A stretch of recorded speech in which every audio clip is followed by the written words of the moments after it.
आदरणीय राष्ट्रीय अध्यक्ष मेश्राम साहब और गुजरात के अलग अलग जिले से आए हुए मूल निवासी साथियों, बामसेप कोई भी विषय निरुद्देश्य नहीं रखता, निश्चित उसका उद्देश्य होता है और ना ही सिर्फ चर्चा के लिए रखता है।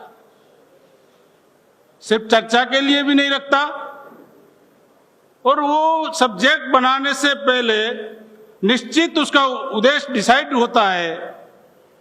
ये सब्जेक्ट बनाने के पीछे जो बामसेप की सोच है कि समाज में दिन ब दिन बामसेप का डेवलप इतनी गति से हो रहा है जिसका कोई आंकलन नहीं है।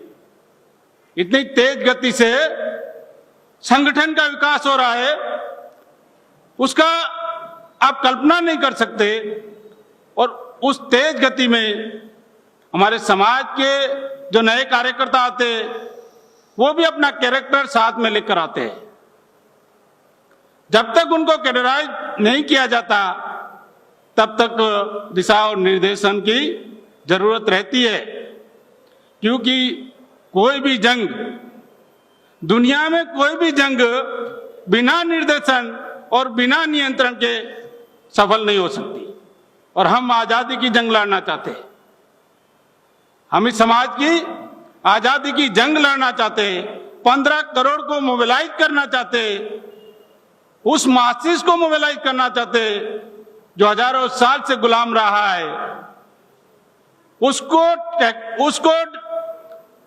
उस मासिस को अगर टैकल करने वाला मैकेनिज्म डेवलप नहीं होगा तो फिर से हम हमारी आजादी की जंग जो लड़ना चाहते हैं उसमें सफल नहीं हो सकते। क्योंकि दुनिया में कोई भी संगठन बिना अनुशासन के ज्यादा दिन जिंदा नहीं रहा। दुनिया का इतिहास है, संगठनों का भी इतिहास है। बिना अनुशासन के कोई भी संगठन ज्यादा दिन जिंदा नहीं रहता। बामसेप कैडर बेस्ड ऑर्गेनाइजेशन है तो ये सब्जेक्ट रखने की क्या जरूरत हुई?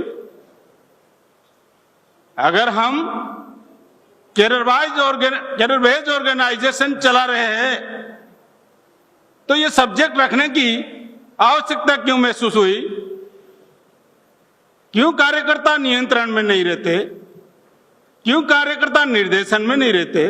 ऐसी कौन सी वजह है? ऐसी कौन सी वजह है?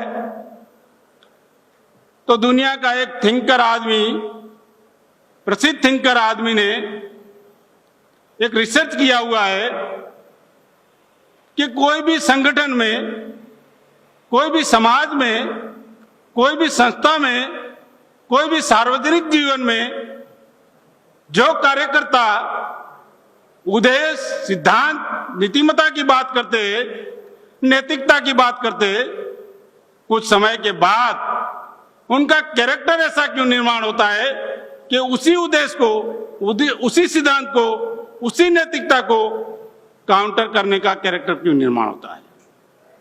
उसका चरित्र ऐसा क्यों निर्माण होता है कि जिस उद्देश्य के लिए वो अपनी जान तक समर्पित करने के लिए बहुत बार बोल चुका होता है, फिर उसमें ऐसा क्यों निर्माण होता है उसका कैरेक्टर?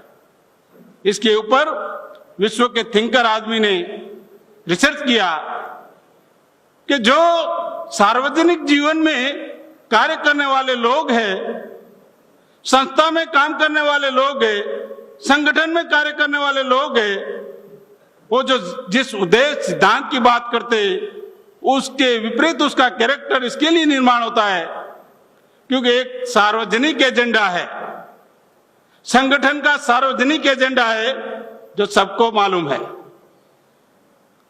उद्देश्य सबको मालूम है, सिद्धांत सबको मालूम है, वो सार्वजनिक एजेंडा है। और दूसरा एजेंडा उस कार्यकर्ता के भीतर छुपा हुआ होता है जो उसका सेल्फ एजेंडा है। जब सेल्फ एजेंडा के ऊपर ज्यादा इंप्लीमेंटेशन करता है तो उसका कैरेक्टर उसी उद्देश्य, उसी सिद्धांत को काउंटर करने वाला निर्माण होता है। अपने सेल्फ एजेंडा के ऊपर ज्यादा अमलीकरण करता है तब उसका कैरेक्टर बदल जाता है। प्रायोरिटी पे सेल्फ एजेंडा आ जाता है और संगठन का एजेंडा सेकंड स्टेज पे आ जाता है उसका कैरेक्टर उसको काउंटर करने वाला निर्माण होता है। ये एक नंबर का कारण।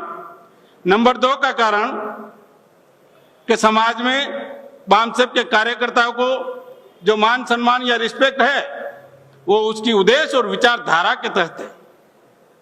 उसकी उद्देश्य और विचारधारा के तहत है। अगर उद्देश्य के विपरीत उसका कैरेक्टर हुआ, उद्देश्य को काउंटर करने वाला कैरेक्टर हुआ, तो 25 साल का बीडी बोरकर 25 दिन में गायब हो गया। क्यों? वजह है जिस उद्देश्य और जिस सिद्धांत, जिस विचारधारा से मान सम्मान होता है, वो कार्यकर्ता एक साधन के तौर पर उसका वाहक है।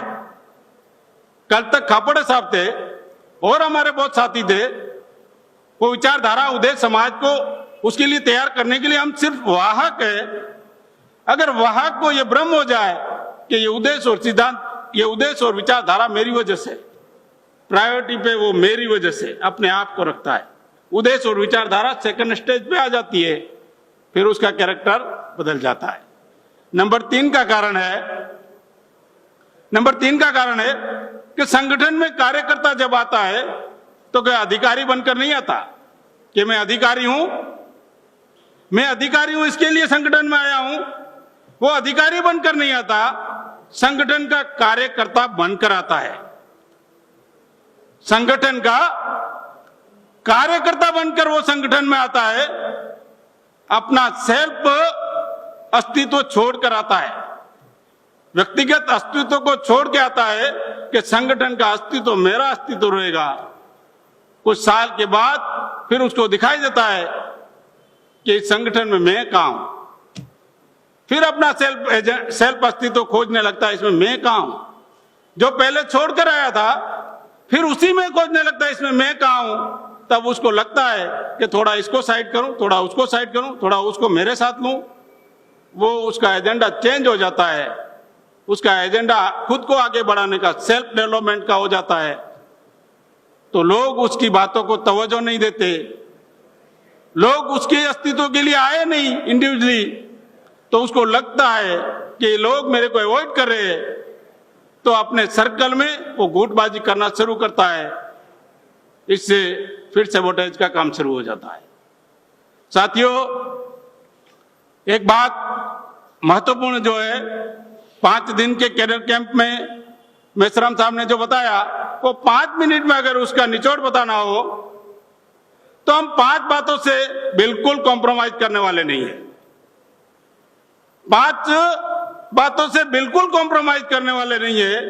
नंबर 1, ऑब्जेक्ट से बिल्कुल कॉम्प्रोमाइज नहीं हो सकता। नंबर 2, विचारधारा से बिल्कुल कॉम्प्रोमाइज नहीं हो सकता। नंबर 3, उद्देश्य और विचारधारा के लिए समर्पित जो नेतृत्व है उसको सैबोटेज का काम नहीं हो सकता। उस लीडरशिप को सैबोटेज का अलाउ नहीं किया जा सकता, क्योंकि लीडरशिप तो गली गली में है, लेकिन विचारधारा और उद्देश्य के लिए जो समर्पित लीडरशिप है उसको काउंटर करने का अलाउ कभी नहीं किया जा सकता। नंबर 4, डिसिप्लिन जो संगठन का है, संगठन ने जो कार्य दिया, संगठन ने जो दिशा निर्देशन दिया, उसको हम सैबोटेज नहीं कर सकते। डिसिप्लिन में रहकर ही काम करना होगा। बहुत बार सीनियरिटी का भी भ्रम हो जाता है कि मैं सीनियर हूं, मुझे ये जूनियर क्यों मेरे को आदेश करेगा। उसका काम संगठन ने लगाया, जिस काम के लिए लगाया उसको करना पड़ता है। ये किसी को अच्छा लगे, किसी को बुरा लगे, इसके लिए हम बंधे हुए नहीं है। हम ऑब्जेक्ट के लिए बंधे हुए, हम ऑब्जेक्ट के रिलेशन से बंधे हुए।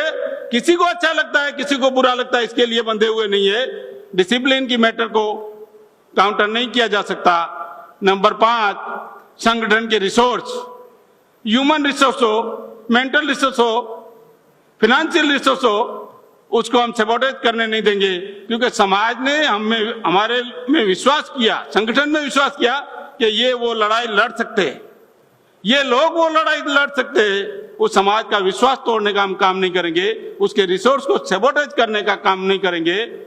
साथियों, लास्ट में कार्यकर्ताओं के लिए 3 महत्वपूर्ण बातें बताकर मेरी बात समाप्त कर दूंगा।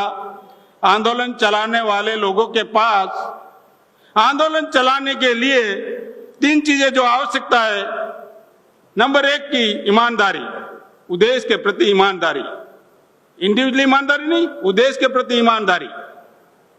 नंबर दो भागीदारी, उसमें हमारा कंट्रीब्यूशन, हम समय कितना, जो उद्देश्य हम लोगों को बताते, समाज को बताते, क्या वास्तविक में हम उतना, हमारा कमिटमेंट है जो हम लोगों से अपेक्षा करते हैं।